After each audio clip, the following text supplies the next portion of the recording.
बिस्मिल्लाहिर्रहमानिर्रहीम, अस्सलाम वालेकुम। प्रोग्राम अब तक में मैं अब्दुल जब्बार आपको खुशामदीद कहती हूँ और आज के प्रोग्राम में हमारा टॉपिक है कराची के हवाले से और ओवरऑल मुल्क की जो इस वक्त सिचुएशन है लॉ एंड ऑर्डर की, उस हवाले से।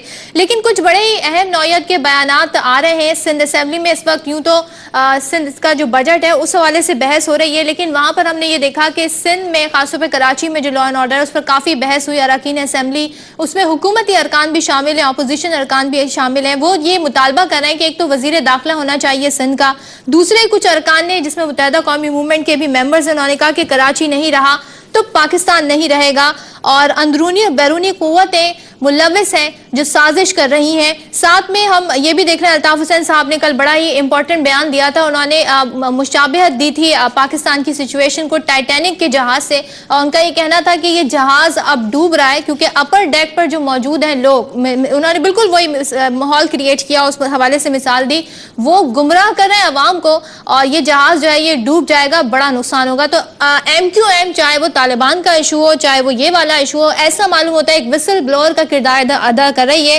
क्या इस वक्त तमाम कुव्वतें सीरियस हैं? MQM के जो कायद ने बयान दिया है इसको कितना सीरियस ले रही हैं? क्या वाकई ऐसी सिचुएशन है? और खुदा न खास्ता अगर ऐसी ही सूरत हाल है तो इसका आगाज कहाँ से हो रहा है? क्या कराची से हो रहा है, बलोचिस्तान से हो रहा है, कहाँ से हो रहा है इसका आगाज? इस पर हम सवाल उठाएंगे। दूसरा, परवेज मुशर्रफ साहब के हवाले से जिस तरह केस में डेवलपमेंट होती जा रही है, 3 नवंबर के केस के हवाले से, आर्टिकल 6 के हवाले से जो बहस हो रही है, उस पर हमने देखा जब मियां मोहम्मद नवाज शरीफ ने असेंबली में बयान दिया था, उन्होंने कहा था कि जिसने मुल्क का आइन तोड़ा वो गद्दार है और हम उसके खिलाफ कार्रवाई करेंगे, हम अदालत से भी रुजू करेंगे। वहाँ जमातें जो मौजूद थी उसमें पाकिस्तान पीपल्स पार्टी थी और पाकिस्तान तहरीक इंसाफ, उन्होंने इस इकदाम की हिमायत की थी। लेकिन आज जरा मामला कुछ हमें उल्टा नजर आया कौमी असेंबली में। मुत्तहिदा कौमी मूवमेंट का तो ये कहना है कि इंसाफ होता हुआ दिखना चाहिए। तो क्या ये जो परवेज मुशर्रफ साहब का मामला है, MQM ये समझती है कि इंसाफ नहीं हो रहा, सिंगल आउट करने की कोशिश की जा रही है परवेज मुशर्रफ साहब को।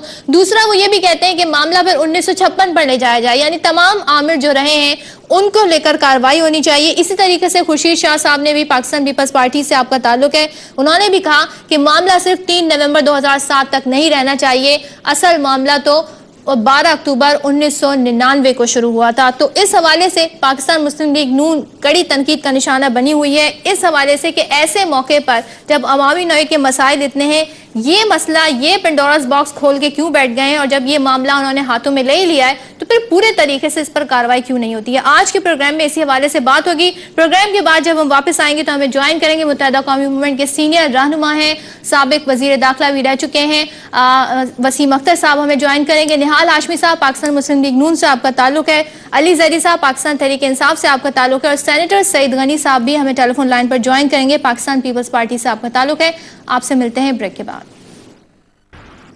प्रोग्राम में आपको खुशामदीद कहूँगी। एक बार फिर हमारे साथ जो गेस्ट मौजूद पैनल मौजूद है उनका तारुफ करा देती हूँ। स्टूडियोज़ में हमारे साथ हैं निहाल हाशमी साहब पाकिस्तान मुस्लिम लीग नून के सीनियर रहनुमा हैं, वसीम अख्तर साहब हैं MQM से आपका ताल्लुक है, सीनियर रहनुमा है, और सईद गनी साहब, सेनेटर सईद गनी साहब पाकिस्तान पीपल्स पार्टी से आपका ताल्लुक है, और अली जैदी साहब भी हमें टेलीफोन लाइन पर ज्वाइन करेंगे, पाकिस्तान तहरीक इंसाफ से आपका ताल्लुक है। आगाज़ करूँगी वसीम अख्तर साहब आपसे। सर, कल आपके कायद का एक बयान भी आया था, इस हवाले से हमने डॉक्टर फारूक सत्तार साहब से भी बात की थी, लेकिन कुछ वाज़े तौर पे मालूम हो, क्योंकि अक्सर व बेशतर मुत्तहिदा तंबी करती रहती है, बहुत जानिब इशारे करती रहती है, कुछ साजिशों के ऊपर भी इशारे करती रहती है, कराची के हवाले से आपकी बात होती है, लेकिन इस वक्त जो बात कही है आपके कायद ने वो पूरे मुल्क के हवाले से कही है, टाइटैनिक से तशबीह दी है। तो अपर डेक पर जो लोग बैठे हैं, कल भी हमारी ये गुफ्तगू हो रही थी, वो तो इस वक्त हुकूमत है, और हुकूमत है पाकिस्तान मुस्लिम लीग नून की। तो क्या ये गलत डायरेक्शन में लेके जा रहे हैं, अवाम को डुबाने जा रहे हैं पाकिस्तान को? क्या इसकी वजाहत कीजिएगा वसीम अख्तर साहब?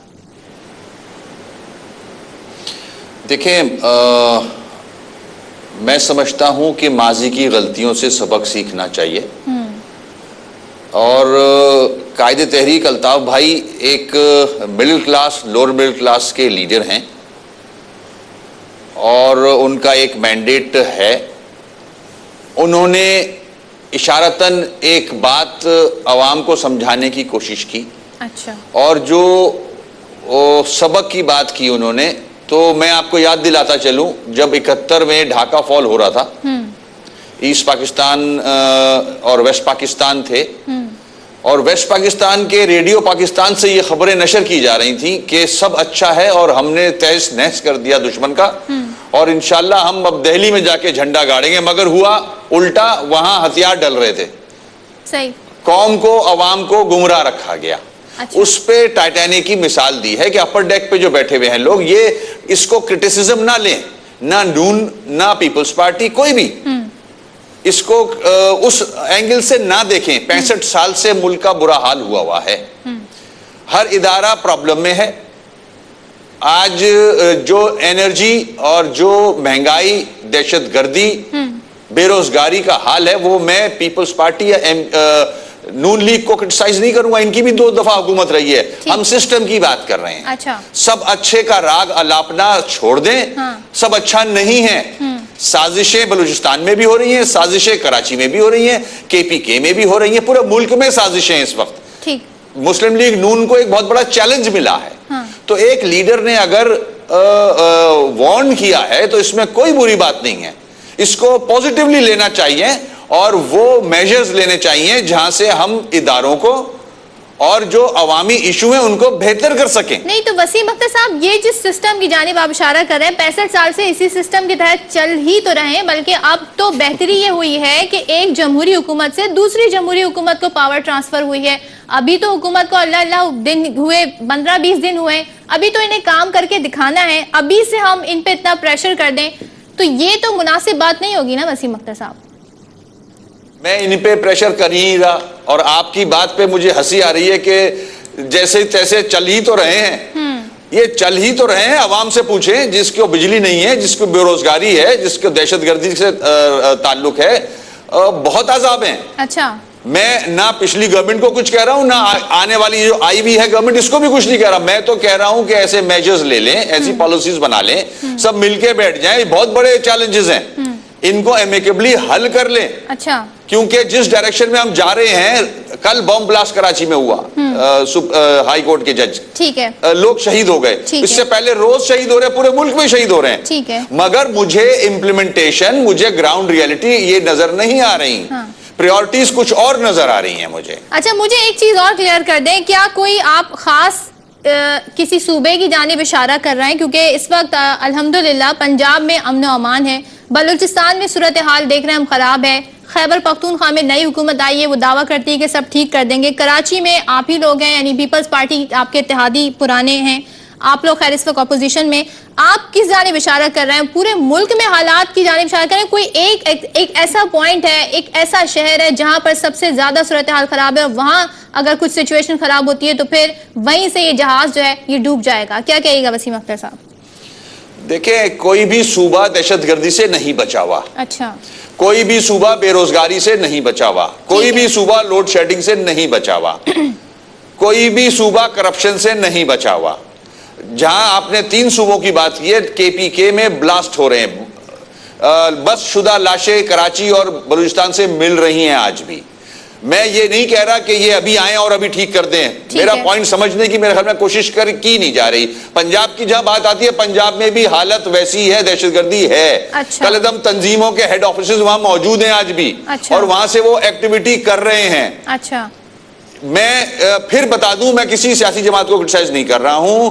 एक लायामल बनाया जाए, सीरियसली बैठा जाए, वरना जो मिसाल दी अल्ताफ भाई ने, खुदा ना खास्ता ये टाइटैनिक की तरह जिसमें अपर डेक में बैठे हुए लोग मजे कर रहे थे कि नीचे क्या हो रहा है उनको नहीं पता था।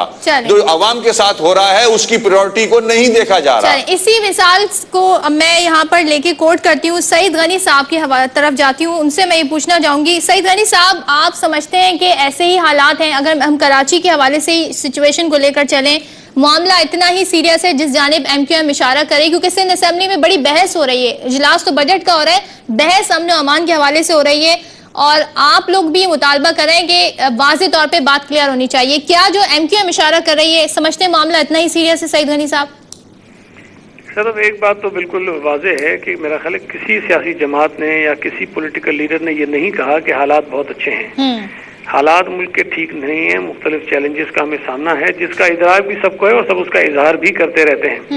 अल्ताफ हुसैन साहब भी बारहा ये बातें कर चुके हैं कि मुल्क के हालात ठीक नहीं है और हमें बेहतरी की तरफ जाना चाहिए। वो बहरहाल उनका अपना एक अंदाज है, उनको बयान करने का वो करते रहते हैं। लेकिन ये कहना कि जी शायद किसी और को इसका इदराक नहीं है, ये मैं समझता हूँ दुरुस्त नहीं है। और चैलेंजेस जितने बड़े हमें हैं उसमें मैं बार बार कहता रहता हूँ कि कोई एक सियासी जमात के ना ये मसाइल हैं, ना कोई एक सियासी जमात उनको हल कर सकती है।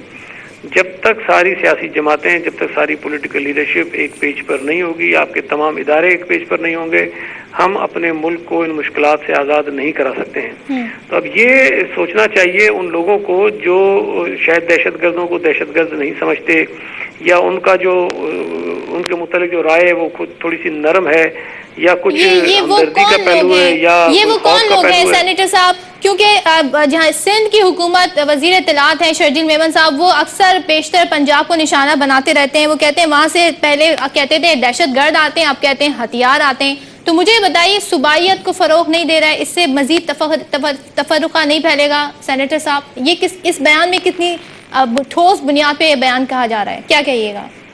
देखिए, बयानात की जहाँ तक बात है तो फिर आपको शहबाज शरीफ साहब के बयान भी याद रखने चाहिए, जिन्होंने कहा कि आसिफ अली जरदारी लोड शेडिंग करके पंजाबियों से बदले लेते हैं, या सिंध में लोड शेडिंग नहीं होती है और सिर्फ पंजाब में लोड शेडिंग क्यों की जाती है। मतलब गुमराह किया जाता है ना, हालांकि लोड शेडिंग सिंध में भी उतनी ज्यादा ही होती है जितनी शायद पंजाब में होती है। तो ये बयानात को बहरहाल अब वो मुख्तलिफ माहौल में दिए जाते हैं, उसको उस अंदाज में हमें नहीं लेना चाहिए। अच्छा। लेकिन बुनियादी चीज ये है कि जो चैलेंजेस हमें दरपेश हैं उस पर कम अज कम इत्तफाक राय होना चाहिए। अब जिस तरह आपने पूछा कि कौन लोग हैं, मैं थोड़ी वजाहत कर दूं। एक तो हमारी जो सियासी मजहबी सियासी जमातें हैं उनका मौक़िफ़ थोड़ा मुख्तलिफ है, पीटीआई के कुछ दोस्तों का मौक़िफ़ मुख्तलिफ है, पीएमएलएन के कुछ दोस्तों का मौक़िफ़ मुख्तलिफ है, और उसका आपको इजहार इलेक्शंस में नजर भी आया उन तंजीमों की तरफ से। अच्छा। लेकिन अच्छी बात है, अगर ये समझते थे कि बातचीत के जरिए इस सारी मुसीबत से छुटकारा हासिल किया जा सकता है तो ये एक बहुत अच्छी सोच थी इनकी, और उन्होंने शायद कोशिश की भी होगी। लेकिन ये हुकूमत में आ गए, लेकिन दहशतगर्दी के वाकयात उसी तवातुर के साथ अब भी हो रहे हैं। तो अब अगर आप समझते हैं कि जी बातचीत आपकी चल रही है और कोई उसका नतीजा निकल सकता है तो भी कौम को बताएं। अगर आप समझते हैं कि आपका राब्ता उनसे हुआ है लेकिन कोई नताइज उसके खातिर ख्वाह नहीं निकल रहे हैं तो उससे भी कौम को आगाह कीजिए।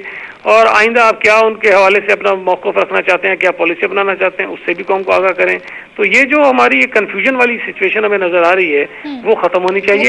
और तमाम सियासी जमातों को, तमाम इदारों को, और इदारों में मैं अदालतों को भी शामिल करूंगा कि वो भी उसमें बैठे ताकि उनको पता हो कि मुल्क को क्या क्या चैलेंजेस हैं, और अदालतों ने हुकूमतों को या सियासी जमातों को किसी और मामलात में नहीं उलझाना चाहिए। अब तो अदालतें खुद भी निशाना है, कल एक जज साहब निशाना बने। इतने सारे जो सवालात आ गए हैं आपकी जानिब निहाल हाशमी साहब, क्योंकि हुकूमत है आपकी विफाक में, क्या कहिएगा ये कैसे सूरत हाल कंट्रोल में होगी? और जो जिस संगीन नौयत की सिचुएशन बता रहे हैं ये मुत्तहदा कौमी मूवमेंट, उससे कैसे बचा जाएगा? बिस्मिल्लाहिर्रहमानिर्रहीम। सदफ खाकम बदहन, पाकिस्तान को कुछ नहीं होने वाला है। जब से मैं पैदा हुआ हूँ मैंने सुना है पाकिस्तान खतरात में घिरा हुआ है, शायद घिरा हुआ था, और यही पाकिस्तान की एक बड़ी खूबी है कि वो ये कह रहे हैं कि यही वो सिचुएशन थी, सिस्टम था जिसकी वजह से आज हम इस नौबत पर। जो मैं बात करना चाह रहा था कि उसी में ये परवान चढ़ गया पाकिस्तान। ठीक है, ये नहीं कि पाकिस्तान बहुत ही कमज़ोर मुल्क है या तरक्की याफ्ता नहीं है। हमें गुज़श्ता 14 साल से हम बैठे हुए बाहर से डेक को देख रहे थे। मुशर्रफ के साथ जो 10 साल डेक पे, अपर डेक पे बैठे रहे, उनको भी हम देख रहे थे। अभी हम तो अभी अपर डेक पे आए भी नहीं है, हमने तो अभी जहाज का कंट्रोल भी नहीं लिया है। हम तो अभी उसके जानिब बढ़ रहे हैं और हमें अदराक है और बड़ी सलाहियतों वाले हैं, बड़े विजनरी आदमी है मोहम्मद नवाज शरीफ साहब। मोहम्मद नवाज शरीफ साहब ने 2 साल पहले से ये बातों का इदराक कर दिया था, हमारी पार्टी ने 12 कहा था।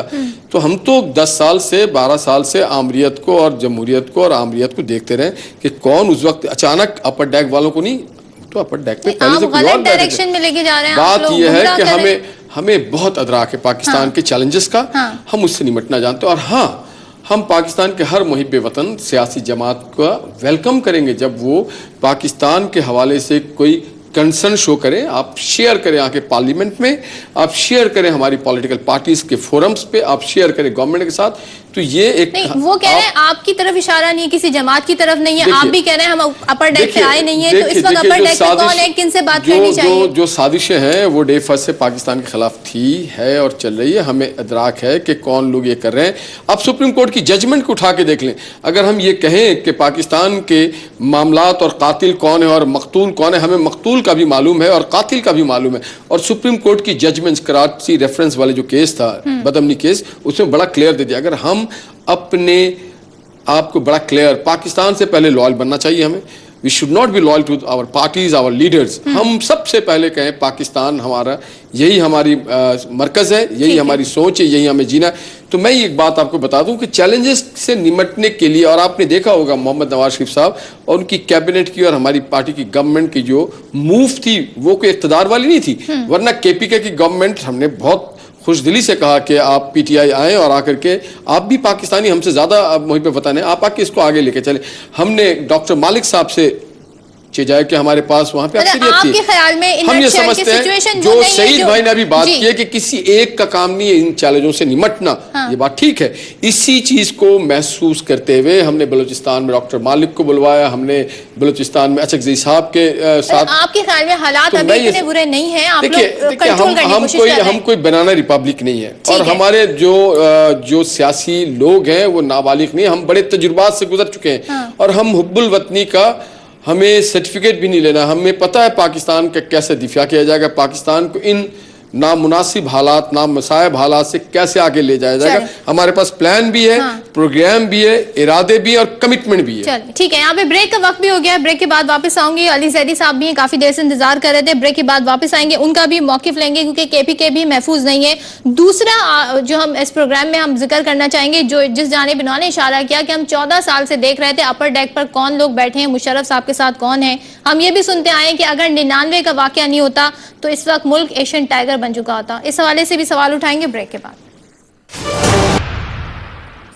प्रोग्राम में एक बार फिर खुशामदीद कहूंगी। अली जैदी साहब भी हमारे साथ मौजूद हैं, उनका पीटीआई का मौकिफ भी ले लूं क्योंकि काफी ज्यादा जो हम सिंध असेंबली में बहस देख रहे हैं उसमें हम ये देख रहे हैं जो 2 सूबाई मेंबर हैं पीटीआई के, वो काफी इस हवाले से इशू उठा रहे हैं। कराची की बात करें, अली जैदी साहब क्या कहिएगा, कराची में जो बदअमनी है ये इसका कोई हल नजर नहीं आ रहा, और जो अभी एमक्यूएम ने जिस जानिब इशारा किया है, तो खुदा न खास्ता अगर हम इसको समझ लें कि वाकई सिचुएशन इस नहज पे पहुंच चुकी है, तो ब्रेकिंग पॉइंट क्या होगा? कहीं ये शहर जो सबको अमान देता रहा, जो सबको रोजगार देता रहा, कहीं ये शहर ही तो नहीं होगा? यहाँ पर बदअमनी का हम राज देख रहे हैं, क्या कहिएगा अली जैदी साहब?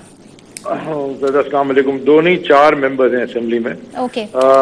दूसरा ये कि जी इंशाल्लाह ऐसी कोई चीज नहीं होगी, लेकिन शीशा दिखाना भी जरूरी होता है। जो लोग असेंबली में बैठे हुए हैं और जो लोग ये कर रहे हैं, वो आईना दिखाना भी जरूरी होता है कि इस शहर का हाल क्या है। अच्छा। देखिए, मैं कल भी प्रोग्राम में कहा था, मैं भी कहूंगा, हम दहशतगर्दी है पूरे मुल्क में है। जिस तरह के पूरे मुल्क में लोड शेडिंग है, जिस तरह के पूरे मुल्क में करप्शन है, ये सारे इश्यूज पूरे मुल्क में है ना। अब इनको हमने डिफाइन करके इनके सोल्यूशन की तरफ जाना है। आप मुझे बताएं, दहशतगर्दी की पहले तो जो भी असेंबली में जो साहिब इख्तियार लोग बैठे हुए हैं, निहाल हाशमी साहब की पार्टी तो इस वक्त फेडरल हुकूमत में बैठी है, सबसे पहले तो वो कह भी रहे हैं शायद कि वो टेररिज्म पॉलिसी देंगे और उसके ऊपर कोई काम हो रहा है। 4-5 किस्म की दहशतगर्दियां हैं। स्ट्रीट क्राइम भी एक दहशतगर्दी है, सेक्टेरियन वायलेंस भी दहशतगर्दी है, फिर वो एक और एलिमेंट है टीटीपी या वो और दोज हू फील के जी उनकी मतलब का शरिया लॉ इधर आना चाहिए, वो एक दहशतगर्दी कर रहे हैं। बलोचिस्तान के अंदर जो मूवमेंट चल रही है सेपरेशन की, जो बलोच नेशनलिस्ट हैं जो समझते हैं कि देव बीन रॉन्ग, वो एक दहशतगर्दी है। और उससे भी बड़ी एक सबसे इम्पोर्टेंट दहशतगर्दी तो इकोनॉमिक जो इंटरनेशनल हमारे ऊपर हो रही है, माने अमेरिका के हेलीकॉप्टर आके हमारे आर्मी के जवानों को शहीद कर गए या ड्रोन गिरा गए, जो ये सारी दहशतगर्दियां है ना। ठीक है। अब आपको क्वेश्चन ये कि इन सारों का हल क्या है? जो स्ट्रीट क्राइम की दहशतगर्दी है, तो उसके अंदर सबसे इम्पोर्टेंट जो एलिमेंट होता है उसको सॉल्व करने का, वो होता है पुलिसिंग का, है ना। और पुलिस को हमने जो यहाँ किया है, अगर आप कराची की बात करें, पूरे मुल्क का ये हाल है, कराची का भी स्पेसिफिकली वही हाल है। हमने तो 18,000 रुपए आप सिपाही को तनख्वाह देते हैं और आधे से ज्यादा सिपाही वीआईपी ड्यूटियों में अगर लगे रहेंगे, वो क्राइम को कभी ठीक ही नहीं कर सकते। ठीक है। वो एक हमारे चपरासी पुलिस वाला तो पुलिस ऑफिसर रहा ही नहीं है, वो police was supposed to be the finest among men. उनकी कोई एजुकेशन, उनको कोई इक्विपमेंट, मतलब आज आईजी साहब कह रहे हैं, उन्होंने खुद कहा है कि जी आधे कैमरे जो लगे हैं वो ठीक ही नहीं, चलते ही नहीं है। तो वो स्ट्रीट क्राइम करते हो, उन्हीं से फिर आप सेक्रेटेरियत के ऊपर या जो दूसरी, इसके लिए हमको क्या करना होगा? और निहाल हाशमी साहब यहाँ बैठे हैं, वहाँ पहुंचा भी दे मैसेज। आप निहाल हाशमी साहब से सवाल पूछ रहे हैं, मुझे बता दें, ये मैं वसीम अख्तर साहब से भी पूछूंगी और सईद गनी साहब से भी ये सवाल पूछूंगी। अभी एक ये मुद्दा भी उठ जाता है, चौधरी निसार साहब के हवाले से जब बयान आया, उन्होंने कहा कि सिंध को हम 1 महीने का टाइम देते हैं, हालात ठीक करे वरना विफाक मामला देखेगा। यहाँ पे पीपल्स पार्टी ने बड़ा क्रिटिसाइज किया कि अल्टीमेटम कैसे दे सकते हैं। तो फिर ये भी सवाल उठता है कि तो सूबाई मामला है, अमन कायम करना, तो फिर आप लोग केपीके में अमन कायम करें, पीपल्स पार्टी सिंध में अमन कायम करें, बलूचिस्तान वाले बलूचिस्तान में अमन कायम करें, तो विफाक फिर इंटरफेरेंस नहीं करेगा। जी सदफ, मैंने इसीलिए मैंने अब किसी के ऊपर कोई क्रिटिसिज्म नहीं किया, बिकॉज नई हुकूमत है। अगर हम केपीके में बैठे, वहाँ के अलग इश्यूज हैं, ये फेडरल हुकूमत में आके बैठे, ये कोई आसान काम नहीं है। हजारों लाखों इश्यूज सारी चीजें मिक्स करके हुकूमत में विफाक पे डाल देना, क्या ये ठीक है? क्या सबको अपनी जिम्मेदारियां पूरी नहीं करनी चाहिए? सिंध हुकूमत की जिम्मेदारी, सिंध के अंदर लॉ एंड ऑर्डर की जरूर है। कराची के जो है, कराची की जिम्मेदारी लॉ एंड, हर शहर के जो लोग होते हैं उनकी जिम्मेदारी खुद होती है। अच्छा। अगर सिर्फ लेकिन आप माइक्रो से मैक्रो पे जाते हैं ना, एक मोहल्ले वाला अपनी पहले जो एक SHO जिम्मेदारी करेगा, तो फिर ऊपर जाके SSP करेगा, तो उसके बाद फिर IG DIG IG पे जाएगी, फिर जाएगी ना। ये तो नहीं हो सकता कि डायरेक्ट फेडरल बैठ के एक एक डिस्ट्रिक्ट को देख ले।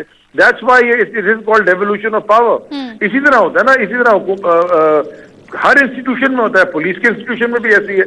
लेकिन आप उनको कुछ दे तो सही, पुलिस को हमने किस लावारे साल में छोड़ा हुआ है। अच्छा। और उसके बाद जो हमने जो गलत दूसरा काम हमने किया कि पुलिस में सियासी भर्तियां की। वसीम अख्तर बैठे में, आप इनसे पूछें, बल्कि एक प्रोग्राम में इनके एक बड़े सीनियर जो पार्टी के लीडर, उन्होंने कहा भी कि थाना बिकता है। मैं उनसे एग्री करता हूँ, यहाँ थाने पूरे पाकिस्तान में बिकते हैं, सिंध में खुद हमें पता है बिकते हैं, कराची में भी बिकते रहे थाने।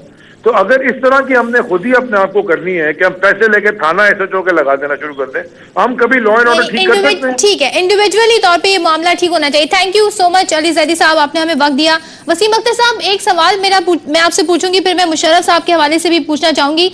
ये मंजूर वसान साहब असेंबली में, सिंध असेंबली में बात कर रहे थे, उन्होंने हवाला दिया आपकी पार्टी के एक रुकन का। वो फरमा रहे थे कि अवाम को 48 अरब रुपए में से 48 करोड़ रुपए दे दिए जाएं तो अमन कायम हो जाएगा। मुझे बताइएगा, अवाम को पैसे दे दिए जाएं तो वो क्या करेंगे, किस तरीके से दिए जाएं, कैसे अमन कायम होगा, क्या असला खरीद लेंगे, अपनी हिफाजत खुद करेंगे?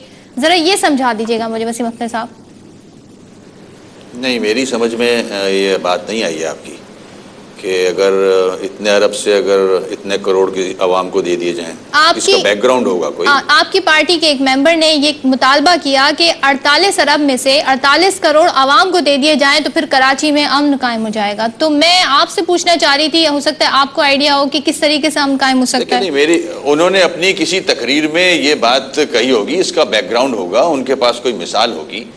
अब उनकी बात का मैं यहाँ कैसे बैठ के जवाब दूं, मेरे समझ में नहीं आता। जब जो बात डिस्कशन में है, मैं समझता हूँ कि ये 65 सालों पे मुहित है। अच्छा। ये मैं आज नवाज शरीफ साहब की गवर्नमेंट की बात नहीं कर रहा। 65 सालों में डिक्टेटर्स भी रहे हैं, पॉलिटिकल गवर्नमेंट भी रही है, सो कॉल्ड डेमोक्रेसी भी रही है इस मुल्क में, मगर डिलीवर किसी ने नहीं किया। रिजल्ट 0 है आज 65 साल के बाद, इंक्लूडिंग। तो हमें अपनी गलतियों से सबक सीखना चाहिए। ढाका फॉल की मैंने मिसाल दी थी। ढाका फॉल ऐसे ही नहीं हो गया। अच्छा। गलतियों से हुआ और उससे सबक जरूरी सीखना चाहिए। अब 5 साल पहले अल्ताफ भाई चीख रहे थे कि तालिबानाइजेशन होने जा रही है, हो रही है, किसी ने उस पर कान नहीं धरा। आज तालिबानाइजेशन हो गई है और पनप रही है, बढ़ रही है रोज। कल बॉम्ब ब्लास्ट हुआ है जज के ऊपर। तो हमें, अगर हम गलतियों से सबक नहीं सीखेंगे तो जो अपर डेक में बैठे हुए हैं, आज की बात नहीं कर रहा मैं, 65 सालों से, चाहे वो फौजी हो, अच्छा। चाहे वो सो कॉल्ड जमहूरियत का चैंपियन हो, डेमोक्रेसी का चैंपियन हो, इन्होंने रिजल्ट नहीं दिया है। तो अगर हम अब भी नहीं सोचेंगे, समझेंगे, मिल के बैठेंगे, नहीं एक पेज पे नहीं आएंगे, चाहे वो सेक्टेरियन दहशतगर्दी हो, चाहे वो सियासी दहशतगर्दी हो, किसी किस्म की भी दहशतगर्दी हो, हम एक पेज पे नहीं है अभी। हमारे इंस्टीट्यूशंस में कंफ्यूजन है, हमारी पॉलिटिकल पार्टीज में कंफ्यूजन है, हमारी जो मजहबी जमातें हैं उनमें कंफ्यूजन है। ठीक है, तो इसको खत्म करना होगा। ये नवाज शरीफ साहब के लिए बहुत बड़े चैलेंजेस सामने हैं और हम दुआ करेंगे कि इनके ये अपने चैलेंजेस को अच्छी तरह, सही तरह निपटें और आगे बढ़े। आर्मी को बुलाने की जरूरत होगी। नबील गबोल साहब ने भी तो असेंबली में बयान दिया था कि आर्मी चीफ इंटरवीन करें कराची के हवाले से, जिसपे काफी ज्यादा चौधरी निसार साहब ने गुस्सा भी किया कि ये तो पार्लियामेंट की तौहीन है। इस पर तो कुछ तबसरा करना चाहेंगे वसीम अख्तर साहब? देखें, ये उनकी सोच हो सकती है। मैंने जो मेरे व्यूज है मैं वो आपको दे रहा हूँ। एक जमहूरी गवर्नमेंट है इस वक्त और वो सब चाहते हैं कि मसले का हल निकाला जाए और सबको लेके बैठा जाए। अगर सबको लेके बैठ जाए ये, तो मैं समझता हूँ मसला हल हो जाएगा, चाहे वो बलूचिस्तान हो या कराची हो। आर्मी को आना चाहिए कराची में वसीम अख्तर साहब? ये मैंने अभी आपको जवाब दिया कि जमहूरी गवर्नमेंट है, इनको डिसीजन लेना है। ये आपकी पार्टी के एक जो मेंबर फेडरल का गवर्नमेंट है मुतालबा उसको था। डिसीजन लेना है। आपकी पार्टी के एमएनए नबील गबोल साहब का मुतालबा था। तो जब वो आपके प्रोग्राम में आए तो उनसे सवाल कीजिएगा, मुझसे मेरे बातों का सवाल करें आप। अच्छा, वो इंडिविजुअल फिर बयान दे रहे थे। खैर, मुझे ये बता दीजिए सईद गनी साहब, पहले मैं इन पर आऊं निहाल हाशमी साहब की जानिब, ये जो इतनी छोटी सी आपकी काबीना है सिंध में, इसमें वजीर दाखिला कोई है सिंध का? जो मामला देखे आपकी पार्टी के खुद लोग डिमांड कर रहे हैं, ये आप लोग पिछली हुकूमत भी कुछ ना कर सके, इस दफा भी कुछ मामला तय नहीं हो रहा। कुछ देखें, इतना दहशत गर्दी से मुतासिर है ये शहर, ये सूबा। जी देखिए, फिल वक्त तो वजारत दाखिला चीफ मिनिस्टर साहब के पास है और भी चंद वजारतें हैं जो उनके पास हैं, लेकिन अभी मजीद वजीर लिए जाएंगे और मुमकिन है कि उनमें से कोई वजीर दाखिला भी हो। अच्छा, वजीर दाखिला हो। अभी तक आपने ये टीम अपनी फाइनल नहीं की है? नहीं, ये देखें, इस तरह नहीं होता सर। फाइनल करना ना करना एक अलग चीज होती है। अभी तो फेडरल गवर्नमेंट में भी देखें ना, काबीना इन्होंने जो बनाई है वो फाइनल तो नहीं है, उसमें मजीद इजाफा होगा। नहीं मिल इसी तरह दीगर सूबों में भी अभी बलोचिस्तान में सिर्फ 2 या 3 मेंबर्स बने हैं कैबिनेट के, तो आप ये तो नहीं कह सकते कि टीम कंप्लीट नहीं है। तो बहरहाल इस पे मशावरत पिछले 5 साल भी कुछ गड़बड़ रही जुल्फिकार मिर्जा साहब के बाद से, जो सूरत हाल रही वजारत दाखिला की, वो हमने देखी। सईद गनी साहब, देखिए, गड़बड़ की बात इस तरह से नहीं होती है। मिर्जा साहब चूंकि रिजाइन करके चले गए थे, उनके बाद वसान साहब आए थे, लेकिन वो फिर जाहिर है कि जब हालात इतने ठीक नहीं हो रहे थे तो चीफ मिनिस्टर साहब ने मुनासिब समझा कि उन्होंने अपने पास रख ली वजारत। और ये कोई ऐसी बुरी बात नहीं है। कम से कम हमारे चीफ मिनिस्टर 18 वजारतें तो नहीं रखते हैं। एक आध वजारत अगर वो समझते हैं कि अपने पास रखें तो वो उनका इख्तियार है। अच्छा, ये उनका इख्तियार है। बहरहाल ये इनका जवाब है। आप अगर तबसरा करना चाहें जो सूरत हाल है इस पे, फिर मैं आपसे परवेज मुशर्रफ साहब के हवाले से सवाल पूछना चाहूंगी। एक तरफ लोग ये तनकीद कर रहे हैं इस नौयत के मसाइल, सईद भाई के हवाले से इस नौयत के मसाइल ये बताना चाहूंगा। एक तरफ आप मुशर्रफ साहब का आप कहते हैं कि कराची आतिश फशा पे बैठा है, कराची में टारगेट किलिंग है, कराची को हम ठीक करेंगे। सीरियसनेस का आलम यह है कि आपने वजीर दाखिला नहीं रखा हुआ है। आपकी सीरियसनेस और आपकी प्रायोरिटी ये बताती है कि आप ना सीरियस हैं, ना अमन आमा आपका टॉप प्रायोरिटी है। आप स्टेटस को बरकरार रखना चाहते हैं, जैसे का तैसा चलते रहे, थाने बिकते रहे, पॉलिटिकल अपॉइंटमेंट्स होते रहे, पुलिस पॉलिटिसाइज होते रहे, लॉ इन्फोर्सिंग एजेंसीज पॉलिटिसाइज होते रहे, फिर आप रिजल्ट नहीं ले पाएंगे। तो मैं समझता हूँ कि हमें बड़ा सीरियसनेस दिखाना पड़ेगा। कम से कम पाकिस्तान और कराची की आवाम की खातिर, उन मासूम बच्चों की खातिर, उन बेवाओं की खातिर, उन यतीमों की खातिर जिनके घर के लोग मर रहे हैं, आपको सीरियस बनना होगा। आपको होम मिनिस्टर लाना पड़ेगा, वरना फिर शायद वरना फिर क्या विफाक कोई एक्शन लेगा? फिर अवाम एक्शन लेगी। विफाक ने, हम तो कॉन्स्टिट्यूशनल लोग हैं। और देखिए ना, बात को गलत तरीके से समझा गया। इनके यहाँ इमेच्योर वजीर हैं, जिन वजीर ने कह दिया कि जनाब आप हमें धमकी दे रहे हैं। कोई निसार साहब ने ऐसी बात नहीं की। निसार साहब being a concern Pakistani, being a interior minister, उनका फर्ज बनता था कि वो कहते कि जनाब आपको हम टेक्निकल सपोर्ट देंगे।